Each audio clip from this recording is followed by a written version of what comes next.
All right, so part 4 of how to use a dictionary. Previous part, we looked at guide words and entry words and how words are laid out in a dictionary.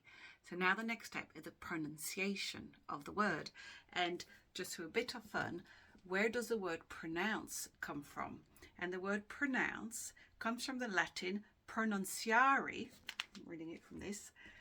Pronunciare, which means before, and nunciare, to announce. So to announce before, to announce in front of. From the word nuncius, which is a messenger, which is quite interesting, isn't it? Because another meaning of pronounce means to announce something officially. So imagine in the past a messenger being sent, or a messenger of the king, and pronouncing a declaration or something like that.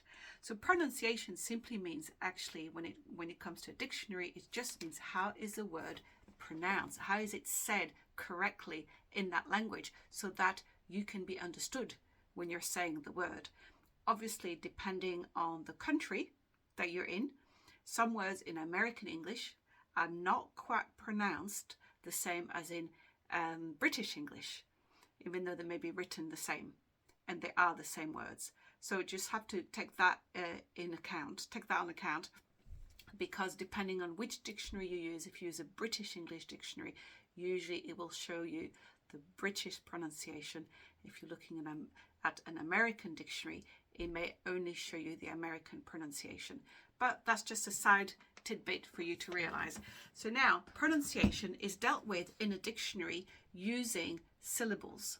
The word is broken down in syllables, and special marks and signs are used to explain the pronunciation.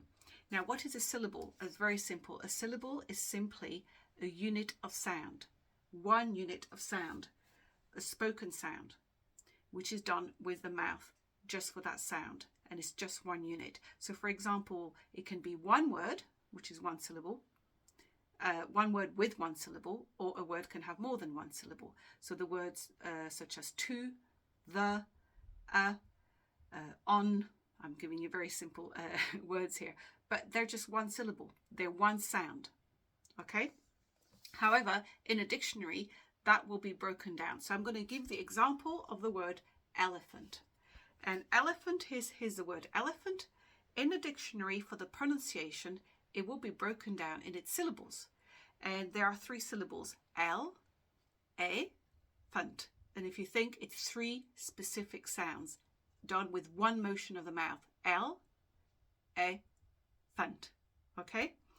Now, you'll find very often slightly different styles. Some dictionaries in the pronunciation, which we're going to have a look at in the Webster's in just a few seconds, they will have a space. They will simply have it with a space between the syllables.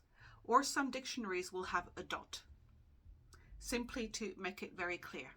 But that's how it will be. So for example, you have eating here, eat, dot, ing, candle, candle. So this just shows the syllables. It doesn't actually show how it's going to be represented in a dictionary, because that's going to be represented with specific signs.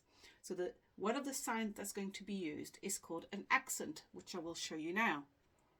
So here is an accent mark, and an accent mark shows where you need to put the emphasis on the sound. And by emphasis, we mean stress, where you're saying the sound a little bit louder. So for example, here we go, we have the word elephant. We split it in syllables, elephant. And now what we do is we put the mark just after the syllable that you have to stress. That means you have to put more stress on it, more sounds. We don't say elephant, we say elephant. So the stress is on the first syllable. For example, with the word ball, it's just one syllable. So the stress is just the word ball. So here we don't need any mark. Here's the word woman. So if you look here, woman is actually 2 syllables. And the stress is on the first part, woman. And so we have the accent mark here, just after the first syllable, or the one that you have to stress, which indicates that this is where you have to put the stress. And some dictionaries will not use the accent mark, but what they will do is they will put the stressed syllable in darker letters. So for example here, donkey, father, woman. So rather than put an accent mark just after the syllable that you have to stress, they actually put the syllable that you have to stress in bold letters. So that's another way that you might find it in a dictionary. But let's have a look at what the Webster's has. Right, so let's have a look at the word elephant, and let's see how it's shown in a dictionary. You see here, elephant. It is split with a little dot in between. So actually, this particular dictionary happens to split not only the entry word, but also the pronunciation. Not all dictionaries do this, but this dictionary does. So to help the student, not only is the entry word split into its syllables, but also the pronunciation. So here's elephant as the entry word. And here we have, in brackets, is the pronunciation. And you will see here you have L with the accent mark. So that's stress. The second part and the last part, phant, elephant. Now it looks a little bit weird, doesn't it? That looks like an upside down E, and that does not look like this section. This is the correct way to spell it. These are special signs and special letters. We can't really call them letters. We will call them signs or symbols, which actually tell you how the word is going to sound. And this is very different. And this we're going to cover in our next part. And you will see the same here. Let's take the word element. We'll see the word element split in its 3 syllables. That's the entry word. And then in brackets, we have the pronunciation. And you will notice here again the accent L as in elephant, element. And we have the upside down E, which is not an E, but it looks upside down. And another set of symbols which don't look quite right.